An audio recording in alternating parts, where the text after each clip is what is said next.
सब उम्मीद है एकदम शानदार, लाजवाब, बेहतरीन, ज़बरदस्त, जिंदाबाद और बड़े ही शानदार अंदाज में आप सभी लोग अपनी तैयारी में जुटे हुए। आशा करता हूँ कि बिल्कुल रियलिस्टिक दुनिया में उतरकर, यानी कि व्यवहारिक दुनिया में उतरकर और कंपटीशन की एक अच्छी समझ बनाकर आप, उम्मीद है कि बेहतर तैयारी में जुट गए होंगे। कंपटीशन की अच्छी समझ बनाने से क्या मतलब है मेरा, अभी बताता हूँ। पहले एक क्वेश्चन लिख देता हूँ, तब तक आपके आंसर आएंगे, मैं आपसे बातें करता रहूँगा। तो कल की क्लास से एक सवाल है मेरा, और मेरा सवाल है कि बताइए गति के समीकरण किस वैज्ञानिक ने दिए थे। गति के समीकरण किस वैज्ञानिक ने दिए थे।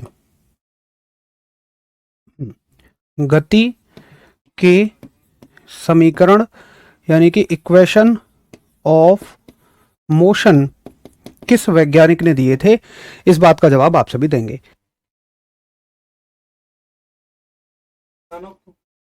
तो कंपटीशन की तैयारी से मेरा मतलब था, मतलब समझ से मेरा मतलब था कि आपको ये मान लेना पड़ेगा कि ये जो समय है ना फिलहाल, मतलब मैं बिल्कुल सच्चाई में लेके जाता हूँ आपको, तो बहुत ज़्यादा बेरोजगारी का समय है और एक से एक बच्चा इसमें बड़ी मेहनत के साथ तैयारी कर रहा है। क्या इतनी मेहनत करने वालों का भी सिलेक्शन नहीं होता? देखो, एग्ज़ाम निकालना ना एक ट्रिक है। एग्ज़ाम निकालना बिल्कुल भी इस बात से मतलब नहीं रखता कि सिर्फ और सिर्फ तुम बस मेहनत ही करते जा रहे हो। मेहनत के अलावा आपको बहुत सारी चीज़ों पे ध्यान रखना पड़ेगा। मेरा पर्सनल मानना ये है कि अगर आप 5 चीज़ें अच्छे से फॉलो करोगे, जैसे सबसे पहले तो किसी भी कॉन्सेप्ट की समझ बनाओ। ऐसा नहीं है कि वन लाइनर फॉर्म में क्वेश्चन उठाया, उसे रटना शुरू कर दिया। हर एक विषय में, हर एक टॉपिक की समझ बनाइए। समझ का मतलब है कि उस टॉपिक से कैसा भी सवाल बने आप उसको कर सको। फिर आप अच्छे से समझ बना ली, उसके बाद रिवीजन करिए। उसके बाद संडे को जो मॉक टेस्ट होते हैं वो लगाइए। संडे के साथ साथ मैं तो कहता हूँ टेस्ट बुक एक एप्लीकेशन है, उसका सब्सक्रिप्शन ले लो। अब बहुत सारे बच्चे कभी कभी मुझसे पूछते हैं जी तुम्हारा कोड क्या है टेस्ट बुक पे। अरे भाई साहब, टेस्ट बुक दूसरी कंपनी है, हमसे उसका कोई मतलब नहीं है। बस वो अच्छा काम कर रहे हैं, मैं तो इसलिए उनके बारे में बोल देता हूँ, क्योंकि उस पर ना चैप्टर वाइज आपको टेस्ट मिल जाते हैं। तो हर दिन वो लगाइए, ये काम करते रहिएगा। फिर जैसे संडे आया तो 6 दिन जो आपने पढ़ा उसका टेस्ट लगाइए, ये काम करते रहिएगा। यही तरीका है आपका कंपटीशन निकालने का। इनमें से अगर आपने कोई भी एक काम कम किया तो निश्चित तौर पर आप सिलेक्शन की दुनिया से बहुत दूर रह जाएंगे, अच्छी मेहनत करने के बाद भी। ठीक है, तो आप सभी का हालांकि एकदम बढ़िया आंसर है और आपका जवाब है कि गति के समीकरण दिए हैं गैलीलियो साहब ने। बहुत बढ़िया, वेरी गुड। तो आज चलते हैं। चलो, कम से कम आप न्यूटन तो आंसर नहीं कर रहे, देख के मुझे खुशी हुई। कल बहुत सारे लोगों ने गति के समीकरण के लिए न्यूटन साहब बोल दिया था। तो वो गति के नियम हैं, इक्वेशन, मतलब लॉज ऑफ मोशन है। तो आज हम उन्हीं को पढ़ेंगे, वैसे लॉज ऑफ मोशन को, गति के नियमों को। तो गति के नियमों को समझने से पहले हमें एक बड़े ही इंपॉर्टेंट कॉन्सेप्ट की समझ का होना आवश्यक है, जिसका नाम है जड़त्व, यानी कि इनर्शिया। तो पहले हम समझेंगे कि इनर्शिया क्या है, जड़त्व क्या है। इसको एक एग्जाम्पल की मदद से समझते हैं ना। मान के चलो तुम और तुम्हारा दोस्त है। अब तुम्हारा दोस्त है बिल्कुल सूखा सा, बिल्कुल हल्का सा, 40 किलोग्राम वाला, और तुम थोड़े से हेल्दी हो। अब अचानक से मैं बोलूं कि दौड़ो, तो बताओ जल्दी कौन दौड़ जाएगा? तो तुम कहोगे जो सूखा सा दोस्त है ना, वो एकदम से दौड़ जाएगा। और तुम उतनी तेजी से, उतने ही कम समय में तो नहीं दौड़ोगे। इसका क्या कारण है? इसका कारण है तुम्हारा द्रव्यमान, तुम्हारा मास। यानी कि मैं ये भी कह सकता हूं कि उसके शरीर ने, देखो जब तुम दौड़ोगे ना, तो ऐसा नहीं है कि तुम एकदम ही बहुत तेज गति पकड़ लोगे, है ना। धीरे धीरे करके तुम्हारी गति बढ़ेगी। क्यों? क्योंकि तुम्हारा शरीर पहले तुम्हारे दौड़ने का विरोध करेगा और धीरे धीरे करके वो विरोध कम होता हुआ चला जाएगा। लेकिन उसमें भी जो हल्का आदमी है उसका शरीर कम विरोध करेगा और आपका ज्यादा विरोध करेगा। दूसरा एग्जाम्पल अगर मैं देखूं, जैसे मानो पेड़ है, एक पेड़, और पेड़ पे लटका हुआ है फल। अब ये फल है, पेड़ है, पेड़ की शाखा है। तुमने पेड़ को नीचे से हिलाना शुरू किया तो ये शाखा हिलनी शुरू हो जाएगी, है ना। और ये जो फल है, ये फल नहीं हिलेगा, ये कहेगा ओ भैया हम तो पुष्पा हैं, हम ना हिलेंगे जी, कतई भी शाखा जी हम तुम्हारे साथ ना हिलेंगे। तो ये शाखा ऐसे हिलती रहेगी, ये फल भाई साहब यहीं रहेंगे। और किसी चीज को बार बार ऐसे करोगे तो ये टूट जाएगा, है ना। अगर ये ऐसे इसके साथ हिलता रहता तो शायद ये कभी भी ना टूटता, लेकिन ये चूंकि इसके साथ हिला ही नहीं, ये यहीं की यहीं जकड़ रह गया, अकड़ा रह गया बिल्कुल। क्योंकि ये जो फल है ना, इसका जो द्रव्यमान है, इसका जो मास है, वो कह रहा है कि नहीं तुम हिलो मत, यानी कि तुम जैसे हो वैसे रहो। तो बहुत सारे एग्जाम्पल और मैं आपको बताऊंगा। कहने का मतलब है कि दुनिया की हर एक वस्तु जैसी स्थिति में है वो उसी स्थिति में रहना चाहती है। दुनिया की हर एक वस्तु जैसी स्थिति में है वो वैसी में ही रहना चाहती है। अगर आप आज रिवीजन नहीं करते हैं तो आप करेंगे नहीं, आपको अच्छा लगेगा कि आप ना करें, रिवीजन करने में बड़ा दर्द होगा। बस इसी को हम जड़त्व कहते हैं, यानी कि इनर्शिया कहते हैं। और कुछ एग्जाम्पल देखें, जैसे कि मान लो ये कंबल है, कंबल, और उस पर जमा ये धूल है। अब तुम कंबल को अचानक से झटक दो तो ये धूल बिल्कुल वहीं की वहीं रह जाएगी जैसे पेन रह गया था, है ना। तो ये पेन क्या चाहता है कि कंबल जी तुम जाओ नीचे, हम ना जाएंगे, हम तो यहीं रहेंगे। तो दुनिया की हर एक वस्तु अपनी स्थिति में होने वाले परिवर्तन का विरोध करती है, और इसी विरोध को हम क्या कहते हैं, जड़त्व कहते हैं, यानी कि इनर्शिया कहते हैं। तो लिख लेते हैं जो भी हमने अभी तक सीखा। और हमने सीखा कि प्रत्येक वस्तु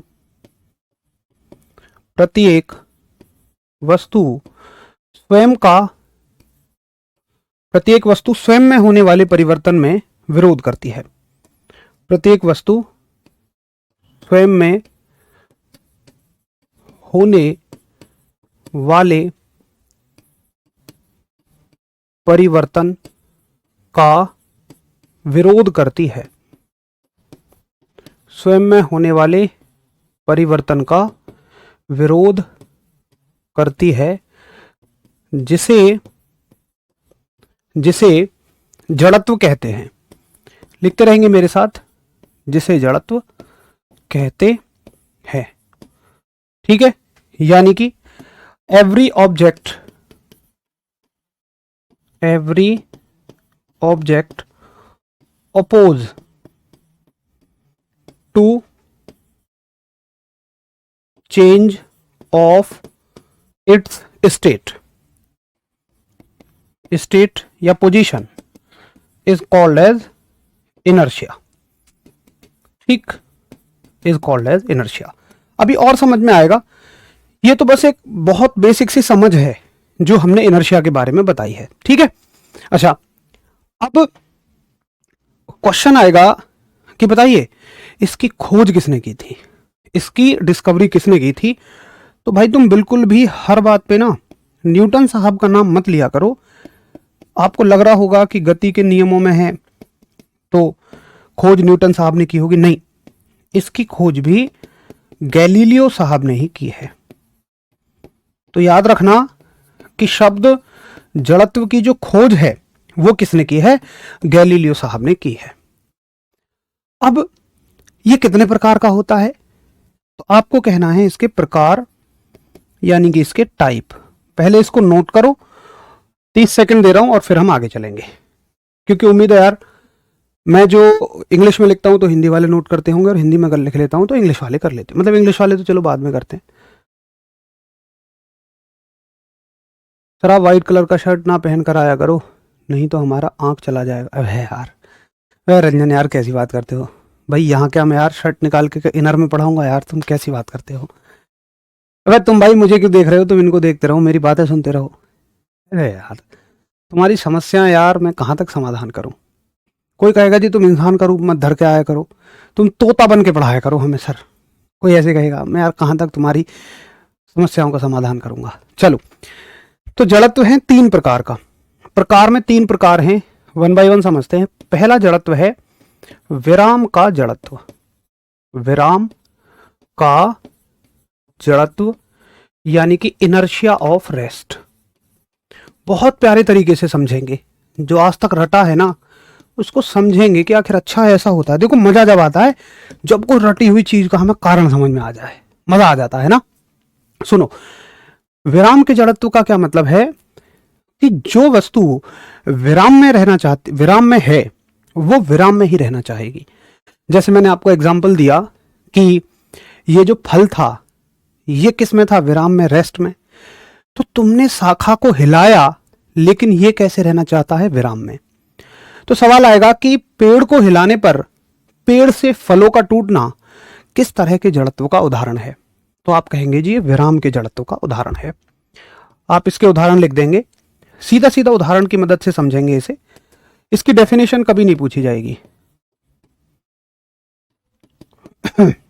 उदाहरण यानी कि एग्जाम्पल। तो आप कहेंगे कि पेड़ को हिलाने पर, पेड़ को हिलाने पर, पेड़ को हिलाने पर पेड़ से फलों का टूटना, पेड़ से फलों का टूटना, पेड़ से फलों का टूटना, यानी कि separation of fruits from tree. ठीक है, ये इसी का एक उदाहरण हो जाएगा। दूसरा उदाहरण क्या है, जैसे मैंने आपको उदाहरण दिया कंबल का। तो आपका कंबल है, जैसे जो घर से बाहर तैयारी करते हैं बच्चे, तो अगर कंबल 10 किलो का तो उसमें धूल 15 किलो मिलेगी। तो ये कंबल है, धूल है। कंबल को अचानक झटक दो, मैंने हाथ से ऊपर ऐसे नहीं धक्का दे रहा हूं उसको, मैं बस अपने हाथ को नीचे खींच रहा हूं, तो देखो धूल उससे अलग हो जाएगी, है ना। नुकसान करवा दिया क्या तुमने। तो कंबल से धूल का अलग होना, कब, कंबल को झटकने पर। क्योंकि धूल जो है ना वो विराम में रहना चाहती है, वो रेस्ट में रहना चाहती है। वो क्या कह रही है, कमल जी हम तुम्हारे साथ ना जाएंगे, हम तो पुष्पा हैं, हम तो अपनी जगह अड़े रहेंगे, तुम तो दल बदल रहे हो, रुके तो रुक रहे हो, जब गति में आ गए तो गति में आ गए, हम गति में नहीं आएंगे। तो ये विराम में रहना चाहती है। तो आप कहेंगे कि कंबल को झाड़ने पर, या ऐसे भी बोलता है छड़ी से पीटने पर, कंबल को झाड़ने पर धूल का अलग होना, धूल का अलग होना, यानी कि separation of dust, separation of dust from blanket. इतने से ही आपको समझ में आ जाएगा। ठीक है जी। एक सबसे फेमस उदाहरण इसका, सबसे फेमस, सुनो क्या है, गजब का उदाहरण है। जैसे मान लो तुम्हें जाना है, अपनी उनसे मिलने जा रहे हो तुम बस की मदद से, बस रुकी हुई है, तो बस में तुम एक सीट पकड़ लोगे और कहीं इधर उधर देखना शुरू कर लोगे। तो क्या होगा कि जब आप बस में बैठे हुए हैं तो बस विराम में है, आप भी विराम में हैं। अब अचानक से बस ने चलना शुरू किया, जैसे मान लो बस की स्पीड अचानक से 15 हुई, एक बार में 15 हो गई। तो होगा क्या कि जो देखो यहां से नीचे का हिस्सा होगा वो तो बस की सीट के प्रॉपर संपर्क में है, और मैं मान के चल रहा हूं कि आपने ऐसे ना, ऐसे कमर नहीं लगा रखी, आप ऐसे बैठे हुए हैं कमर अलग करके, तो यहां से ऊपर का हिस्सा तो बस के संपर्क में ही नहीं है, बस से बिल्कुल अलग है। तो होगा क्या कि जैसे ही बस चलेगी तो बस कहेगी तुम्हारे शरीर से चल ले, चल 15 की स्पीड पे चल। तो यहां से नीचे का शरीर क्या कहेगा, चलो जी चलो, क्योंकि ये तो उसके संपर्क में। लेकिन यहां से ऊपर का कहेगा हम तो पुष्पा हैं, हम तो विराम में ही रहेंगे। तो ये पूरा हिस्सा आगे निकल जाएगा बस के साथ, और ये थोड़ा सा पीछे रह जाएगा। तो आपको ऐसा महसूस होगा जैसे पीछे झटका लगा, लेकिन हल्का सा झटका लगते ही इस हिस्से को महसूस हो जाएगा कि भाई तेरे अंदर इंजन थोड़ी लग रहा है, फिर ये भी बस के साथ ही चल देगा। तो सवाल आएगा कि बस के अचानक चलने पर बैठे हुए यात्री को पीछे झटका लगता है, ये किसका उदाहरण है। आप कह देना जी विराम के जड़त्व का उदाहरण है। बताओ आया समझ में। तो आप कहेंगे कि बस में बैठे यात्री को, बस में बैठे यात्री को, बस में बैठे यात्री को अचानक बस चलने पर, अचानक बस चलने पर पीछे झटका लगना, अचानक बस चलने पर पीछे झटका लगना, यानी कि backward jerk, backward backward jerk, backward jerk to passenger, passenger on sudden sudden movement लिख दो, ऑन सडन मूवमेंट ऑफ बस, ठीक है, कि बस के अचानक चलने पर पीछे झटका लगना। अब सुनो, इसमें बड़े ध्यान से याद रखो, देखो कितनी गहराई में सवाल पूछेगा। जैसे एक तो होता है कि भाई तुमसे पूछ लेगा कि बस में बैठे यात्री को झटका लगना, किसका उदाहरण है, ऑप्शन में दे देगा कि जो जड़त्व है, बल है, त्वरण है, वेग है, यानी इनर्शिया है, एक्सेलरेशन है, फोर्स है, मोमेंटम है, कुछ भी दे देगा। तो ये एक आसान सवाल है कि भाई झटका लगना किससे संबंधित है, भाई जड़त्व से संबंधित है, इनर्शिया से है जी। अगर वो गहराई में बनाएगा तो बोलेगा कि बस के अचानक चलने पर बस में बैठे यात्री को कहाँ झटका लगता है, आगे या पीछे। एक अच्छा सवाल यहां से यहां बनेगा। अब वो और भी गहराई में जाएगा तो क्या पूछेगा कि बस में बैठे यात्री को अचानक बस चलने पर पीछे झटका लगना किस तरह के जड़त्व का उदाहरण है, यानी कि किस तरह के जड़त्व का उदाहरण है। भाई विराम का है, और भी 2 तरह के जड़त्व होंगे, उनका नाम ले देगा। तो जब हमें टॉपिक की अच्छी समझ होती है तो निश्चित तौर पर उससे बनने वाले सारे सवालों को हम जबरदस्त तरीके से कर लेते हैं, ठीक है। तो ये विराम का जड़त्व है। उम्मीद है आज तक आपने जो रटा होगा बड़े बेहतर तरीके से आपको समझ में आ गया होगा। चलिए, तो बहुत सारे बच्चों का प्यार आ रहा है कि उनको बड़े अच्छे तरीके से चीज़ें समझ में आ रही हैं, और जब चीज़ें हमें समझ में आ जाती हैं तो निश्चित तौर पर फिर हमारे अंदर एक पॉजिटिव फीलिंग आती है, कॉन्फिडेंस आता है, जिसके बदले आप सभी का प्यार कमेंट सेक्शन में देखने को मिलता है। बहुत सारा प्यार। बाकी आप सब मेहनत कर रहे हैं, अच्छे से करते रहिए, मैं तो बस यही कहूँगा। तो कृपया करके नोट कर लीजिए। और देखो एक बात याद रखना इसमें कि अचानक चलने पर विराम का जड़त्व है, मूवमेंट में इनर्शिया ऑफ रेस्ट है। तो बड़ी कंफ्यूजन्स होते हैं अगर आप चीज़ों को ध्यान से नहीं पढ़ते हैं तो। एक बच्चा सोचेगा कि यार विराम का जड़त्व कब होगा, जब बस रुकेगी। नहीं, चलने पे विराम का है, लेकिन आप समझ गए होंगे, है ना। चलो बहुत बढ़िया। अरे यार प्रेम ठाकुर, कैसी बात करते हो। तो उम्मीद है सभी ने बहुत अच्छे से नोट कर लिया होगा। वेरी गुड, बहुत बढ़िया। आप सभी को बहुत सारा प्यार, दिल से आभार, दिल से धन्यवाद इतना भरोसा RWA पे करने के लिए। बाकी मैं ऊपर वाले से बस यही दुआ करूंगा कि यार देखो, आप में से जो भी जितनी मेहनत कर रहे हैं उनको उसके हिसाब से मिल जाना चाहिए। और यही होता है कि हम अगर अच्छी मेहनत कर रहे हैं तो निश्चित तौर पर हम सेलेक्ट हो जाएंगे। देखो मैं कभी यार ऐसे तो नहीं कहूँगा कि आप थोड़ा मोड़ा पढ़ेंगे तो सेलेक्ट हो जाएंगे, क्योंकि मैं थोड़ा सा ग्राउंड रियलिटी पे कोशिश करता हूँ बात करने की, ताकि आपके भ्रम दूर हो जाएं। अगर आप सच में सिलेक्शन लेना चाहते हैं ना, मतलब तो मेहनत की ना हर हद को आपको तोड़ना पड़ेगा। अगर आपका शरीर 6 घंटे पढ़ने के बाद ये कह देता है ना मुझसे नहीं होगा, तो आपको और 2 घंटे तब पढ़ना ही पढ़ना पड़ेगा। अगर आपका दिल दिमाग किसी दिन 8-9 घंटे पढ़ के ये कहे यार तू तो इतनी मेहनत कर रहा है, तेरे दोस्त तो मजे ले रहे हैं, तो उस हद से भी आगे जाके आपको पढ़ना पड़ेगा। अगर आज आप ये सोचते हैं कि यार 12 घंटे पढ़ने वाले कैसे पढ़ते होंगे यार, मुझसे तो कभी नहीं पढ़ा जाएगा, तो एक दिन आपको, आए दिन ही हो सकता है कल ही आपको 12 घंटे भी पढ़ना पड़ेगा। मतलब मेरे कहने का मतलब है कि आपने जो भी लिमिटेशन दिमाग से, शरीर से बना रखी हैं, उस हर एक लिमिटेशन को पार करके आपको जाना पड़ेगा।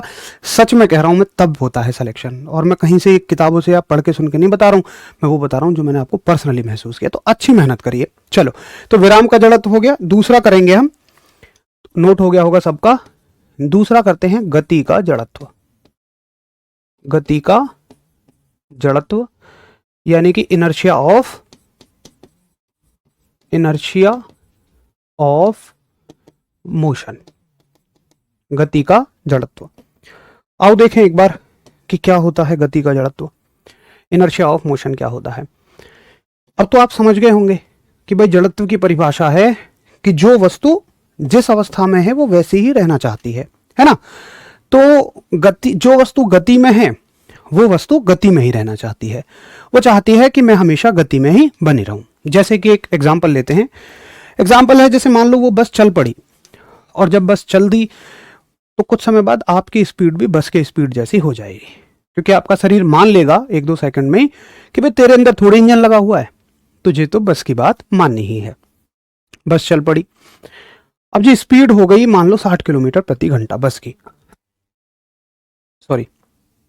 अब अचानक से ब्रेकर आ गया, ड्राइवर ने मारे खींच के ब्रेक, तो क्या होगा, कहानी समझिए। उस दौरान स्लो मोशन में समझो कि जैसे ही ड्राइवर ने ब्रेक मारे तो भाई बस तो ब्रेक से अटैच है, बस के पहिए ब्रेक से अटैच हैं तो बस तो वहीं की वहीं रुक जाएगी। ये आपका शरीर जो बस की बात पूरी तरह मान रहा है ये भी रुक जाएगा। लेकिन यहां से ऊपर का जो शरीर है ये भाई बस की बात कभी नहीं मानता। ये क्या कह रहा है, ओ भैया तुम रुक जाओ, ये ऊपर वाला शरीर इससे कह रहा तुम रुक जाओ, हम तो 60 की गति से आगे जाएंगे। तो आपका शरीर कहां जाएगा, एकदम आगे जाएगा। कब, जब बस अचानक रुकेगी। तो देखो गहराई में सवाल बनेगा कि जब बस अचानक रुकती है तो बस में बैठे यात्री को कहां झटका लगता है, आपको दिखाई देगा आगे। और ये किस तरह का जड़त्व है, ये गति का जड़त्व है।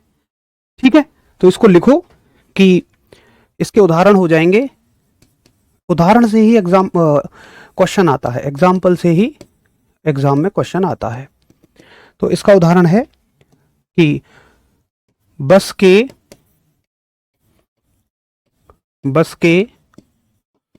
अचानक रुकने पर, बस के अचानक रुकने पर बस में बैठे यात्री, बस में बैठे यात्री को आगे झटका लगना, आगे झटका लगना। ठीक है, यानी कि forward jerk, forward jerk to passenger, forward jerk to passenger when bus stops, when bus stops suddenly. जब बस अचानक से रुकती है तो बस में बैठे हुए यात्री को कहां झटका लगता है, आगे की तरफ। अब सुनो कि एक कंफ्यूजन फिर यहां बनेगा कि देखो गति का जड़त्व है जब बस रुक रही है, रुकने पे गति का जड़त्व है, यानी कि इनर्शिया ऑफ मोशन है स्टॉप कंडीशन में। तो उल्टा लगता है सुनने में, लेकिन अब आप समझ गए होंगे। ठीक है, तो यही एक इसका एग्जाम्पल है जो एग्जाम में पूछा जाता है। चलो बहुत बढ़िया भाई, आपका बहुत सारा आभार देवी गुज्जर, आपके पढ़ाने से अच्छा समझ आता है, आप सब लोग अच्छा समझते हैं और आप सब लोग ध्यान से पढ़ रहे हैं, बहुत बढ़िया। आप जो पढ़ाते हो वही याद कर लें, बहुत है। देखो भाई इतना पढ़ लो, उसके साथ साथ मैं आपको एक हाईली रिकमेंड करूंगा कि अपना टेस्ट लगाओ। टेस्ट लगाने से क्या होगा कि आपको नए नए क्वेश्चंस मिलेंगे। अभी इस टॉपिक से और 2-4 सवाल घूम के बन जाएंगे, लेकिन वो कब पता लगेंगे, जब आप टेस्ट वेस्ट लगाओगे। तो टेस्ट लगाते रहो, उससे आपको बहुत सारे सवाल मिलेंगे।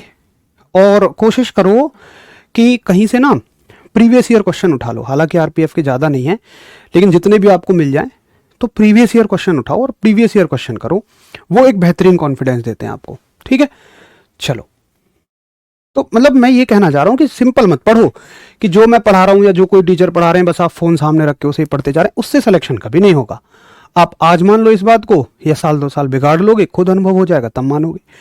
मैं क्यों कह पाता हूँ भाई ये बात, क्योंकि मैंने भी सिलेक्शन लिया है, तो मैं आपको सारी की सारी वो बातें बताता हूँ जो मैंने अपनी यात्रा के दौरान महसूस की थी, और जो चीज़ें इफेक्टिव हैं वो बताता हूँ मैं आपको। चलो जी, तो ये हो गया गति का जड़त्व। अब एक तीसरा जड़त्व आता है, तीसरा जड़त्व आता है आपका दिशा का जड़त्व।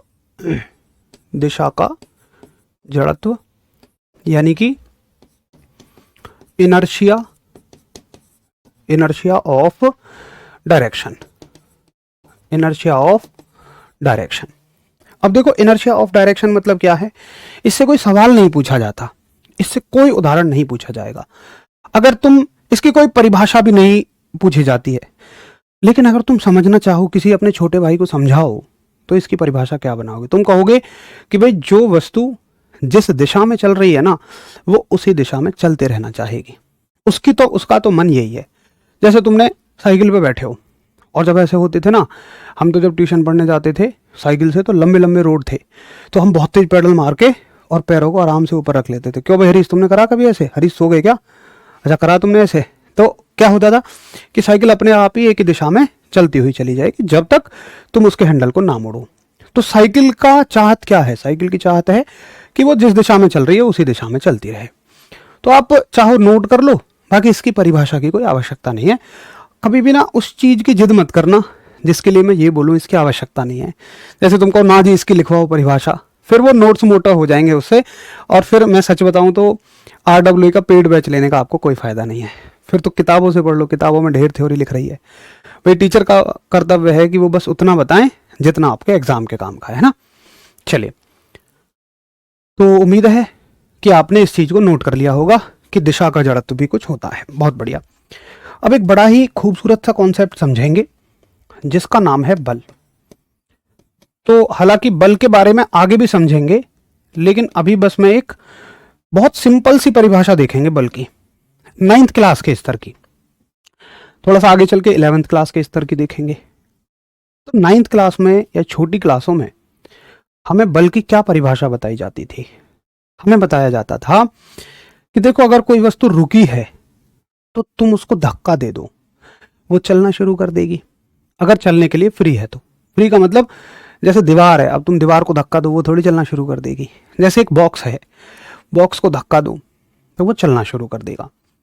अब ये धक्का ही क्या है? बल है, फोर्स है। तो फोर्स की परिभाषा क्या है कि जो रुकी हुई वस्तु पर लगाया जाए तो उसे चला दे। ठीक।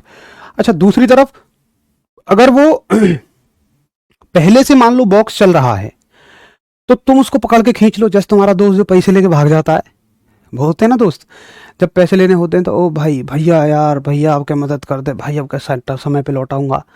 और जब तुम मांगो अपने पैसे, अरे यार हमका भागे जा रहे हैं यार, तू तो हद्दी कर रहा हो, सब दोस्ती यारी खत्म कर दी।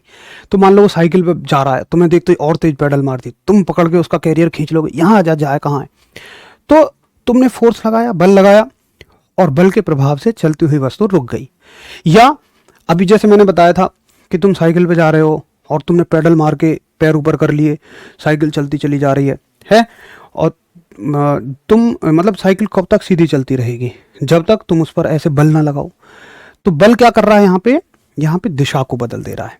यानी कि बल एक ऐसी चीज है, फोर्स एक ऐसी चीज है कि जो चलती वस्तु को रोक सकता है, रुकी हुई वस्तु को चला भी सकता है, और वस्तु जिस दिशा में चल रही है अगर उस पर बल लगाया जाए तो उसकी दिशा भी बदली जा सकती है। यही तो होता है, बल की बेसिक परिभाषा है। तो लिख लेते हैं बल की बेसिक परिभाषा कि भाई बल वह कारक है, एग्जैक्टली 9th की एनसीईआरटी में यह परिभाषा है। बल वह कारक है, यानी कि फोर्स इज द कॉज। बल वह कारक है जो, बल वह कारक है, इसमें ना ऐसे और लिखो, जो भी लिख दो यहां। अरे तुम्हारे नाराज ही हो गया यार। बल वह कारक है जो dash, force is the cause that बल वह कारक है जो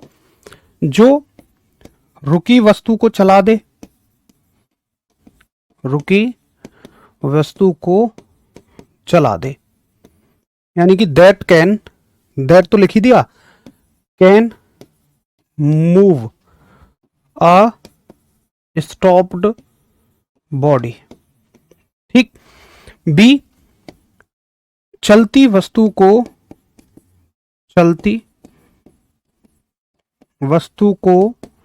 रोक दे, can stop a moving body.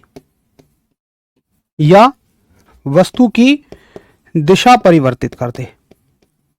ये तो बोला अभी हमने, वस्तु की दिशा परिवर्तित कर दे, can change the direction.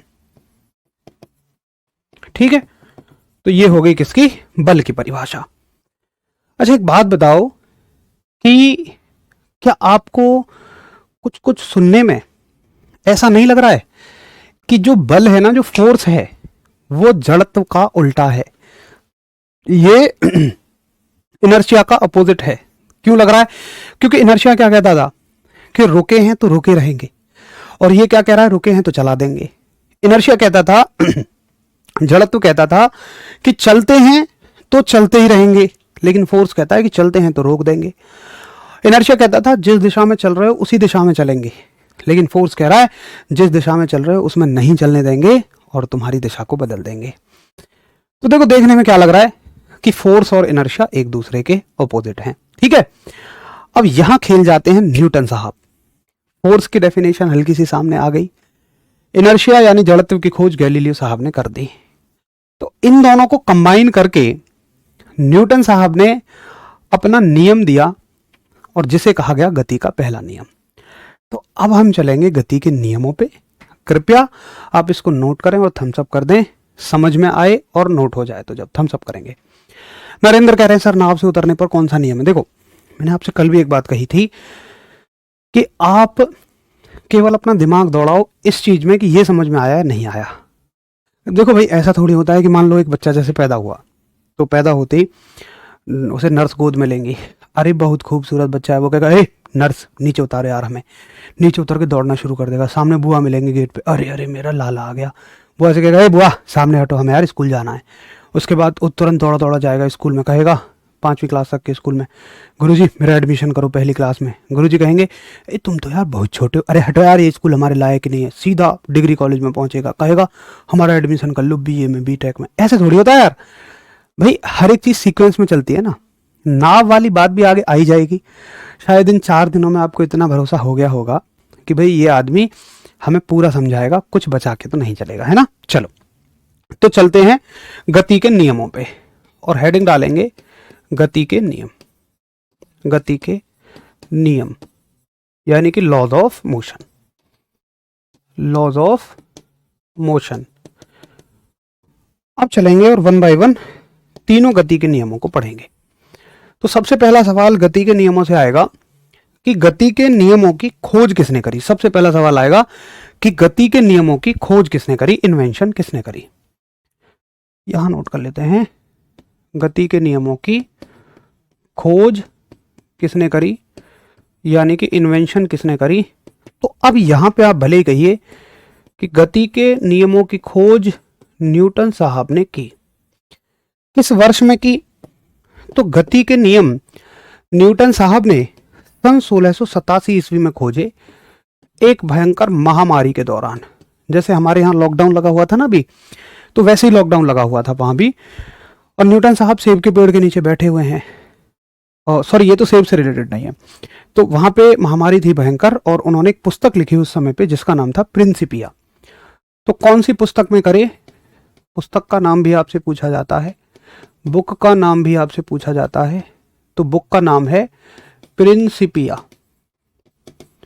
Principia. Principia book में न्यूटन साहब गति के नियमों की खोज करते हैं। कितने नियम हैं जी? 3 नियम हैं। कौन कौन से हैं सुनो। गति का प्रथम नियम। गति का प्रथम नियम यानी कि फर्स्ट लॉ। और इस लाइन को ना खाली छोड़ देना आगे तक, है ना, इसमें अभी मैं कुछ और लिखवाऊंगा। पहले गति के पहले नियम को समझो। तो गति के पहले नियम में न्यूटन साहब ने कुछ भी अलग नहीं कहा। बस पता है वो क्या कहते हैं? सुनो ध्यान से, स्टेटमेंट लिख लो, आपको खुद समझ आ जाएगा। वो कहते हैं कि यदि कोई वस्तु यदि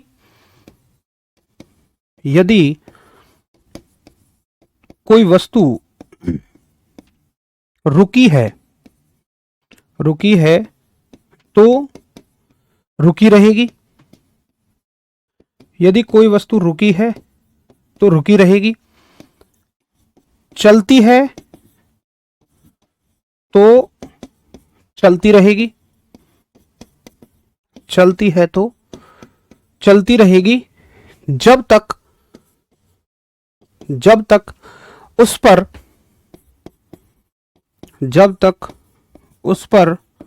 बाहर से कोई बल न लगाया जाए। बाहर से कोई बल न लगाया जाए। फटाफट से नोट करो, इंग्लिश वाले जल्दी नोट करिए। A body remains in its condition, मैं ऐसे लिख देता हूं, है ना, इंग्लिश वाले समझ जाना। In its condition until an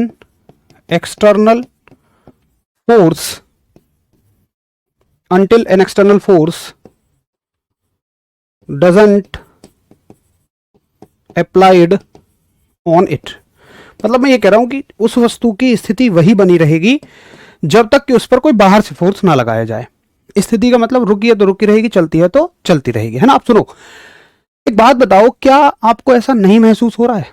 जिसको हो जल्दी से बताओ, क्या आपको ऐसा नहीं लग रहा कि यहां न्यूटन साहब ने कुछ खास अलग काम नहीं किया?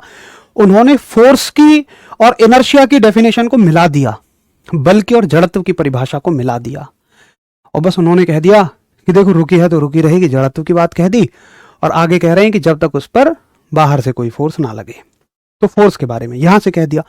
तो इन्होंने कुछ भी नहीं बताया, इन्होंने बस दो चीजों को ऐड कर दिया है। किस किस को? इनर्शिया को और आपका फोर्स को, यानी बल को और जड़त्व को।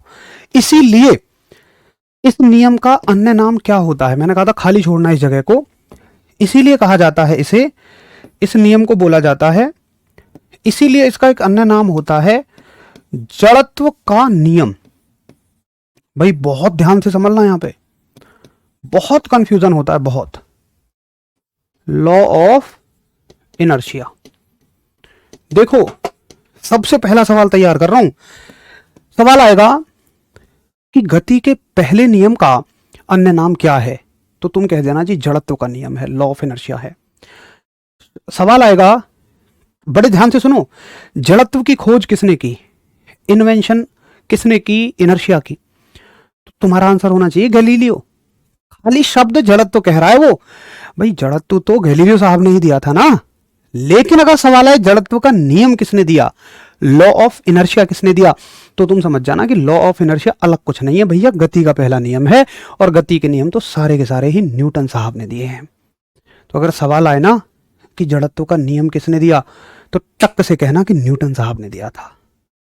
एक बार बता दो कि क्या आपको कंफ्यूजन बिल्कुल क्लियर हो गया है कि जड़त्व का नियम क्वेश्चन आएगा, लॉ ऑफ इनर्शिया तो न्यूटन साहब आंसर होगा, खाली जड़त्व आएगा, इनर्शिया आएगा तो गैलीलियो साहब आंसर होगा। बोलो जल्दी से। ठीक, पहले यहां तक बताओ कि हाँ नोट हो गया और मुझे अच्छे से समझ में आ गया। हर एक बात, सिंगल बात को भी मैं आपको कोशिश करूंगा कि आपके खून में वो घुस जाए, तभी आगे बढ़े। हम आराम से पढ़ेंगे, समझ समझ के, चाहे 4 क्लास फालतू लग जाए। चलो भाई, विनोद कुमार बहुत सारा प्यार। न्यूमेरिकल आपके स्तर पे कुछ बहुत ज़्यादा नहीं आएंगे, बेसिक फॉर्मूले पे न्यूमेरिकल अगर आएंगे तो वो मैं प्रैक्टिस सेट में कवर कराऊंगा। आपके यहाँ मैंने एनालिसिस आपको बताया था, उस पूरे एनालिसिस में एक भी प्रीवियस ईयर न्यूमेरिकल नहीं पूछा गया। ठीक है भाई, बहुत बढ़िया। अब सुनिए, एक सवाल आता है यहां से कि बल की परिभाषा गति के कौन से नियम से मिलती है? तो याद रखना कि बल की परिभाषा जो हमने पीछे पढ़ी थी ना, वो इसी नियम से मिलती है। बल की परिभाषा इसी नियम से मिलती है, बल की परिभाषा इसी नियम से मिलती है। यानी कि definition of force, definition of force कहां से मिलती है भाई हमें? तो याद रखना आप कि ये फर्स्ट लॉ से मिलती है ना। अच्छा, बड़ा दर्द हुआ होगा सर जी, हमने तो पढ़ा एफ बराबर एम में दूसरा नियम हो गए। अरे भाई होता है, लेकिन वो सूत्र है, वो फॉर्मूला है। डेफिनेशन और फॉर्मूला में फर्क होता है। परिभाषा पहले नियम से और फॉर्मूला दूसरे नियम से।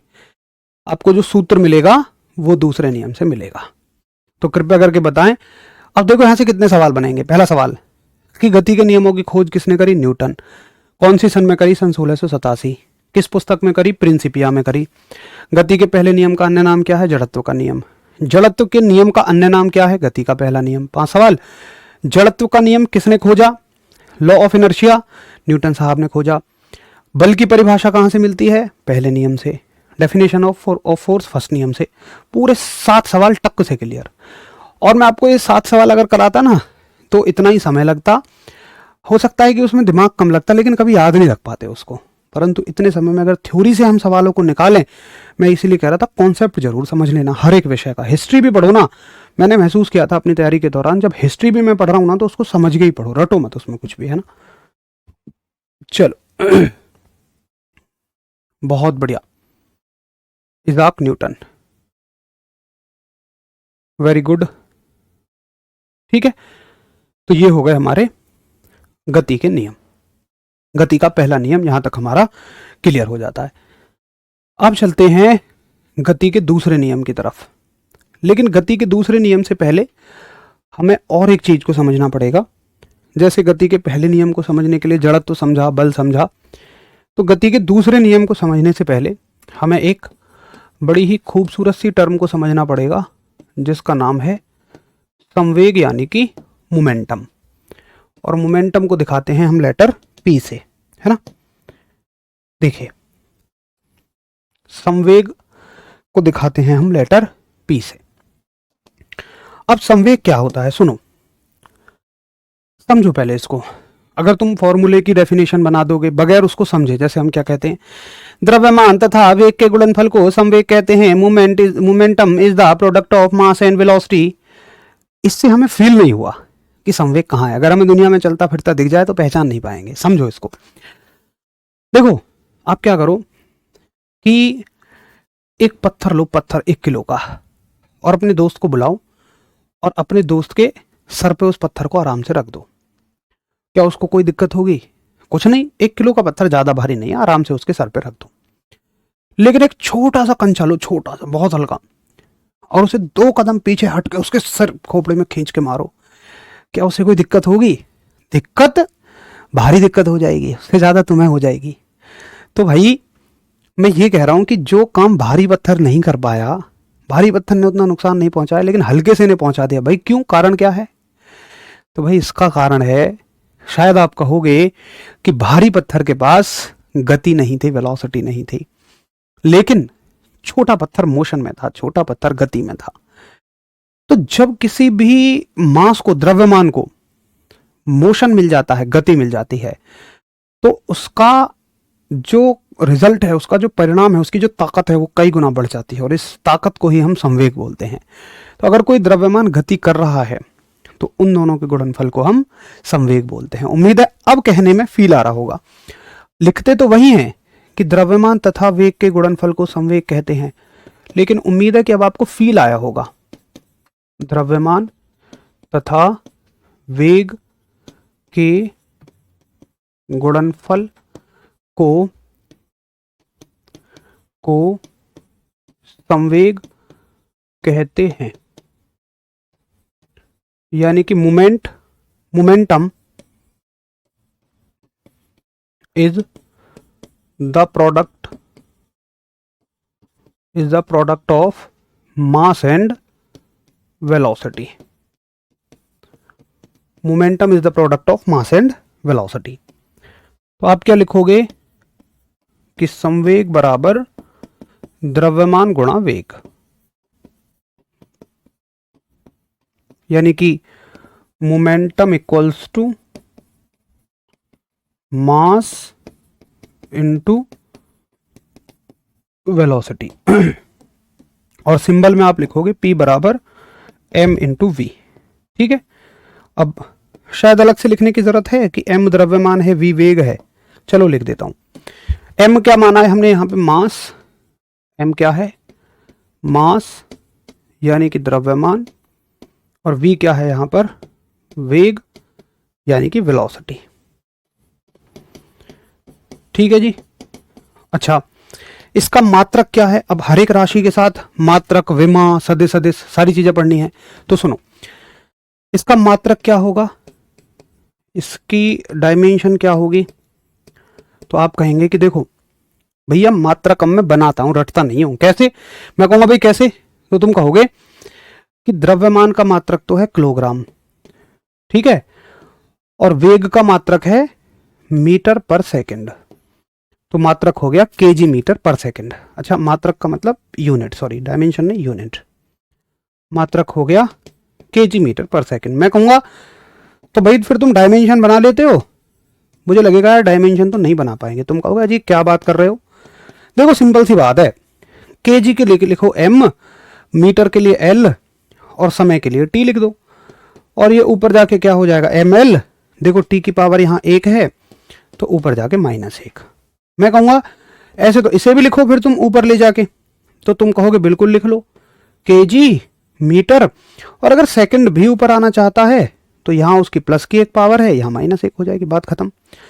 अच्छा मैं पूछूंगा भाई सदे सदिश नहीं बता पाओगे तुम, मेरा शेर एक कहेगा अजी क्या बात कर रहे हो तुम, सदे सदिश मेरे पास प्लस माइनस वाला जुगाड़ है ना। मैंने पूछा जी क्या, तो उसने बताया कि देखो तुम ना भैया एक काम क्या करो कि जैसे द्रव्यमान है, द्रव्यमान एक अदिश राशि है यानी कि स्केलर क्वांटिटी है, तो इसको लो तुम प्लस, मैंने कही जी ले लिया। फिर भैया जो वेग है ना, वेलोसिटी है, ये एक सदिश राशि है यानी कि ये एक वेक्टर क्वांटिटी है, तो इसको लो माइनस। मैंने कहा फिर क्या होगा, वो कहेगा प्लस में माइनस की गुणा करेंगे तो क्या आएगा, मैं कहूंगा माइनस आएगा। वो कहेगा माइनस को तुमने क्या लिया था, मैंने कहा सदिश, तो वो कहेगा ये एक सदिश राशि है। अबे यार वाह, इसने तो गजब कर दिया यार। तो ये कैसी राशि हो गई, एक सदिश राशि हो गई। उम्मीद है कि अब आप सदिश सदिश रटने की बजाय ऐसे आराम से बना लेंगे। तो 2-4 राशियों की बेसिक जानकारी हो जाए, आप बड़े आराम से बना दोगे भैया, इससे ज़्यादा इससे कुछ नहीं पूछा जाएगा। अब एक भाई जो न्यूमेरिकल कह रहा था ना, देखो वैसे तो प्रीवियसली तुम्हारे यहाँ कोई न्यूमेरिकल पूछा ही नहीं गया, बट अगर पूछेगा भी तो क्या पूछेगा कि मान लो 2 किलो की वस्तु का अगर वेग 10 मीटर पर सेकंड है तो उसका संवेग कितना होगा। तुम कहोगे भाई संवेग बराबर द्रव्यमान गुणा वेग, तो 2 गुणा 10 कितना हो गया 20, और यूनिट है केजी मीटर पर सेकंड। ये सही है या ये सही है, दोनों सही है। ऑप्शन में कौन सी मिलेगी, दोनों में से कोई एक। क्या दोनों मिल सकती हैं, कभी भी नहीं। दोनों मिलेंगी तो वो मल्टीपल करेक्ट टाइप का क्वेश्चन हो जाएगा कि मतलब इसके 2 आंसर सही हैं। ठीक है, 1987 लिखा है मैंने, 1687 लिखा होना चाहिए यार, 1687 ठीक है भाई। अरे 1987 तो यार अभी की बात है यार, कोई 1987 कह रहा है, देखियो आज़ादी के बाद आए न्यूटन जी। वह यार क्या बात करते हो, आज़ादी से पहले क्या कोई नियमों को नहीं जानता था, नई बात कर रहे हैं यार भागीरथ। चलो, तो उम्मीद है कि अब तक जितना आपने सीखा उसको वाकई सीखा, बस आपने रटा नहीं। और मैं हमेशा कहूंगा कि रटना कभी भी मत। आईसीजी की फिजिक्स, आईसीजी के फिजिक्स के नोट, अगर तुम ये कह रहे हो आईसीजी के पढ़े हुए से यहाँ काम चल जाएगा तो 100%, क्या यहाँ के पढ़े से आईसीजी में हो जाएगा, तो आईसीजी डीबी में हो जाएगा, जीडी में तो कतई नहीं होगा। ठीक है, तो चलिए बहुत बढ़िया भाई रोहित, आप पढ़ाते नहीं फील कराते हैं। जब हम फील करते हैं तो चीज़ें हमें लंबे समय तक याद रहती हैं, हम समझ लेते हैं तो लंबे समय तक याद रहती हैं। मिलते हैं कल, नमस्कार, धन्यवाद।